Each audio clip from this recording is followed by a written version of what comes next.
dwi yma heddiw yng Nghaernarfon, a mae rai mi ddweud dwi wedi edrych ymlaen yn ofnadwy i gadw yma i wneud cyfweliad efo person go arbennig. Nathon ni sgwrsio am y tro cyntaf nifer o flynyddoedd yn ôl pan oedd hi'n cymryd rhan yn Can i Gymru, ond mae wedi mynd yn reit bell ers y dyddiau hynny. A heddiw, dwi yma i sgwrsio efo Catrin Hopkins. Mae'n hyfryd gael yr amser i sgwrsio fo chdi o'r diwedd. Dwi wedi bod yn dilyn dy siwrna di reit o'r cychwyn un. A dwi'n cofio dod i gyfweld chdi yn Ysgol Sir Huw Owen pan oedd yr antur yma gychwyn. Mae hynna'n oesoedd yn ôl erbyn hyn, dydi? Mor hir yna. So, sut wyt ti'n cadw beth bynnag i ddechrau? Ti'n iawn? Dwi'n meddwl bod fi'n iawn. Obviously mae'r sefyllfa da ni gyd yn bach ar rhyfedd. Ond dwi'n teimlo'n rili dda ar y funud, dwi'n meddwl. A diolch braf i fod yn ôl yn Gaernarfon i chdi?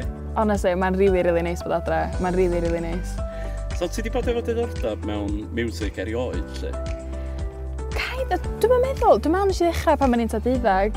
A wedyn, obviously, ers hynna dwi wedi bod yn hollol obsessed efo fo. But dwi'n meddwl ddechrau pan mae'n 12. Pwy sa chdi'n dweud sydd wedi fatha dylanwadu chdi fel artistiaid, sydd wedi gwneud ysbrydoliaeth gynta?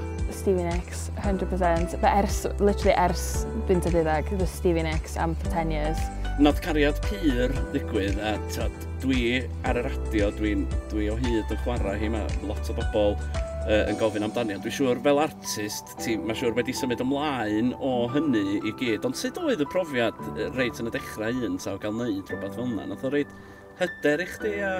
Definitely. Dach chi'n meddwl pan dwi'n sbio nôl yna fo, profiad yna ges i fo chi pan ges i cyfweliad yna fo chi a pan ges i wneud Can i Gymru, dyna oedd profiad gyntaf fi yn wneud wbath fel yma. So hwnna di reference point fi o bob dim nes i ar ôl o, os mae'n gwneud sens. So oedd yn profiad anhygoel, obviously. A dach chi'n meddwl, swn i'n chydig bach yn sic o glwad y gân, but dwi ddim bod siarad yn glwad o dda, go on. Diolch mynd eich di nôl i'r cyfnod yna, 100%, yndi, definite.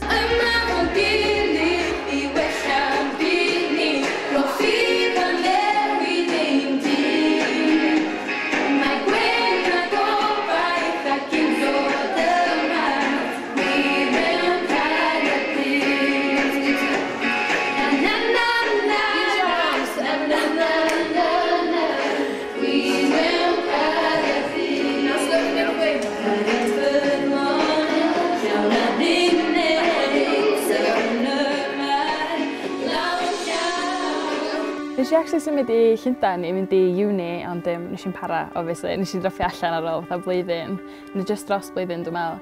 Ond nes i ddod adra am yr ha, a nes i weld wbath bod Geth di roed wbath ar Facebook, dwi'n meddwl o'n neud fatha music.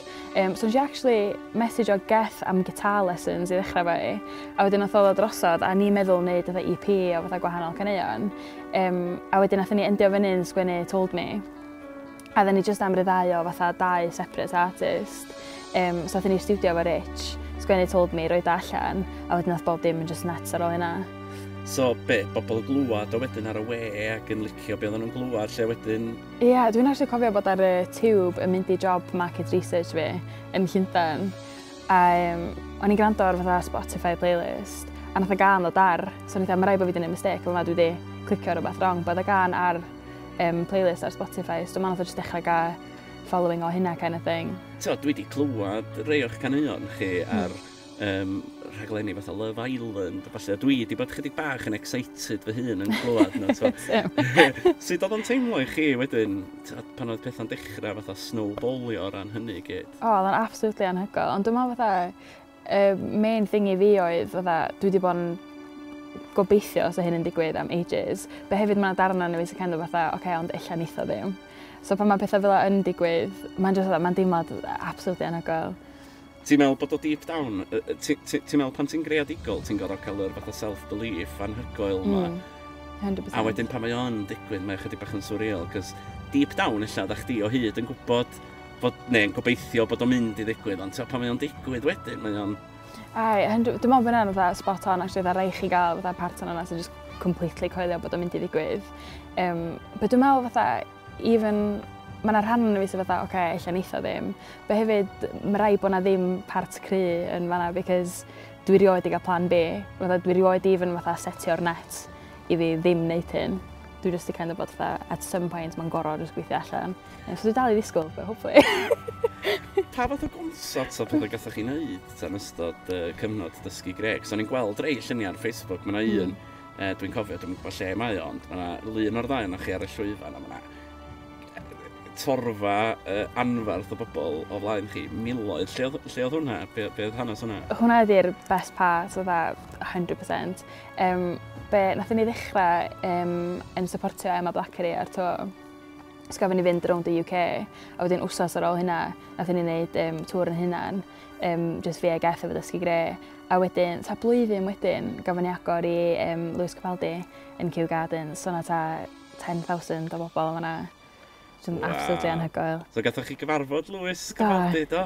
Sut fwy oedd o? Mae'n absolutely beth sa'ch chi feddwl fysa fo, mae'n really, really nice. Oeddech chi'n cael rŵm eich hunan, o'na fyrrwr a bulbs bach neis yna. Oedd.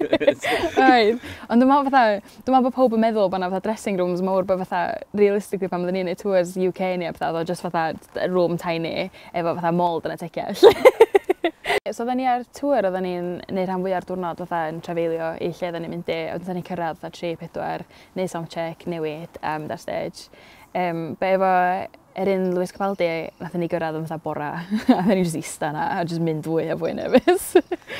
So pan oedd o droi fyny, oeddech chi fatha, Mae'n sbio, mae'n dod. Definitely, a mae'n rhan chi sydd fatha, iawn, rhaid i chwarae'n cool, because dwi'n agor i blwyfa, but fi ag Ethers kind of fatha, ydyn ni'n big fans iawn, neis o'n. Oedden ni'n ffaffu fatha. Trio osgoi, peidio gofyn efo am selfie, pan go iawn. Definite. Mae'n very Facebook worthy. Ai, fatha, dyna di'r thing, fatha, mae gofyn am selfie efo pobl mor awkward i wneud anyway. Even swn i'n nabod rhywun am 5 years, swn i'n fatha, gwn i dynnu llun ma'n gilydd, mae hynna'n newid dim mor awkward. But mae'n un o'r moments na iddyn ni, lle oedden ni just isio cofio fo. Oedd enw chi ar y drws, yr changing room? Oedd. A chi'n cael selfie fo hynny? O, definite. So, a da chi'n cael gofyn am writers a pethau fel yna?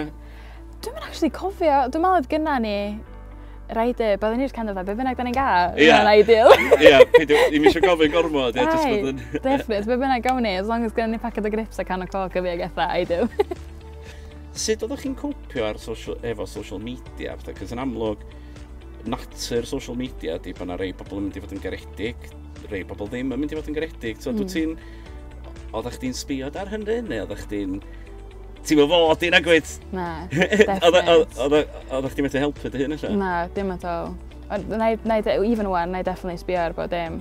Ond dwi'n meddwl yn dechrau, o'n i'n cymryd bob dim i galon, especially efo Can i Gymru. Mae social media ar ôl Can i Gymru, mae'n really tough. Ond dwi'n meddwl yn dechrau ni'n cymryd bob dim i galon, but wan dwi'n just kind of fatha, mewn bob dim a pob yn deud amdano chi fwy neu efo nhw, na mae i chi, so. Ynddi, a ti'n mynd i blesio pawb na gweith rwysyd? Na i drio dda, ia. Na i definitely trio. Good answer. Mae gennych chdi sengl newydd, Sbon, yn dod allan. Pryd mae'n dod allan yn union? April 23rd. 23rd, ie. Gwener. Di Gwener. So, ti'n ôl eto out there rhan, sut mae hynna'n teimlo? Mae'n teimlo fwy nerve-wracking tro yma, cos obviously dwi dal yn ffonio Geth constantly a dwi'n mae hyn yn digwydd. Be efo dysgu gre yn o ddau yn ni, oedden ni'n mynd trwy unio'r un peth. So yr unig person sy'n rili dallt be nes i fynd trwy dysgu gre di Geth. Whereas wan, just video kind of thing. Even though dwi dal yn obviously siarad efo Geth bob dydd, mae'n chydig bach o fatha... Ti'n teimlo mwy... dim exposed, ond mwy vulnerable rwsyd, eich? Ai, ond hefyd dwi'n mor attached i'r proses, because fi nath y final decisions ar bod dim efo'r gan yma.